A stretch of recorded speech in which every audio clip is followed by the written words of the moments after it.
Hey everyone, thank you for joining me at my channel, The Worm Whisperer here. I'd like to take a moment to welcome you to my channel, or welcome you back to my channel if you're a returning viewer. Today I'm going to go over the Hot Frog Worm Bin, and I've had this for a couple of years now, and I've been using it, and there's some pros and cons I'm going to go over of using this worm bin. And I'd also like to take a sec to thank all my subscribers who have subscribed to my channel. I'd also like to thank everybody who's watched my videos. Thank you very much. Okay, now we'll get into the Hot Frog Worm Bin review. So to get started, I'm going to go over some of the cons of using this bin that I found over the last couple of years.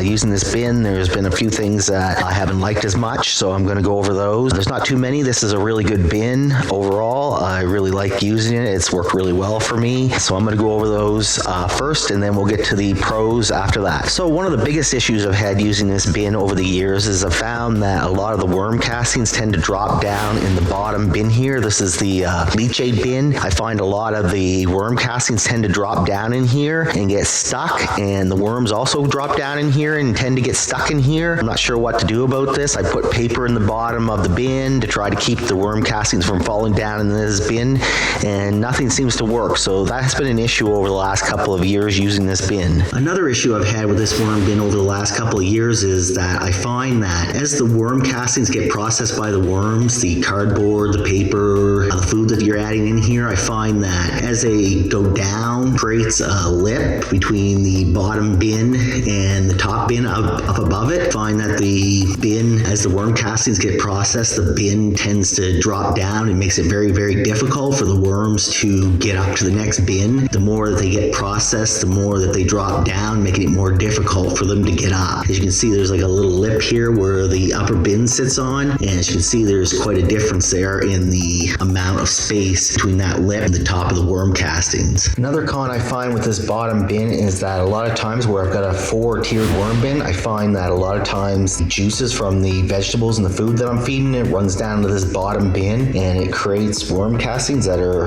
a little wetter than I'd like. They're not quite as dry and easy to process in the end. Like this would be the bin that I'll be processing next, and I find that the castings here tend to be a little too wet. And that's probably an issue with most bins. I don't think it's just a particular, with this bin in particular, I don't think that's the case at all. It's probably with most bins. So another issue that I found with these bins, and it's not so much of an issue with me as a healthy guy here, but for a lot of people it could be a little bit of an issue, is the weight of the bins. I find they're extremely heavy when they're full of food and moisture. It may be difficult for somebody that maybe have back problems or anything like that to lift out or move around a lot. So that's just one issue. It's not a big deal, but it may be an issue to somebody who has some issues with their back or anything like lifting anything heavy. So the last con with this bin that I found over the last couple of years is once the worms jump down into this bottom leachate bin, there's just no way that those worms can get back up to the top here. As you can see, there's quite a distance between the holes on the bottom of this bin and the bottom of the leachate bucket. There's just no way those worms are going to be able to crawl back up and get in. Pretty much the cons with the bin.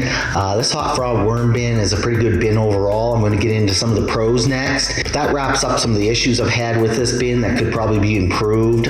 Most of them are pretty minor and not a big issue at all. Next, we're going to get into the pros of this bin, and there's a few really good ones. So the first pro I want to talk about is the handles on this worm bin. The handles on this worm bin are excellent. They're really easy to lift up, really easy to get a hold of. You don't have to dig your fingers in too much to get them lifted up, down, and put back in. I find that a real big advantage. Overall, I find these bins really easy to feed. It's really easy. This cover is extremely light. You just lift it up. It's very, very easy to add your food and add any more bedding as needed. It's very quick. It's the cover is very light, and it's super easy to feed these bins. The next thing I really like about these bins is the fact that they have really, really good airflow around the top of the bin. I find that there's a lot of good oxygen flow up here, and the worms have no trouble thriving in this kind of environment. The way the bins are set up, they don't compress down so much, and I find overall the castings are pretty light and fluffy because of that. Overall, I just find it a really good bin that keeps the worms really, really healthy. So a couple of years ago when I first got this bin,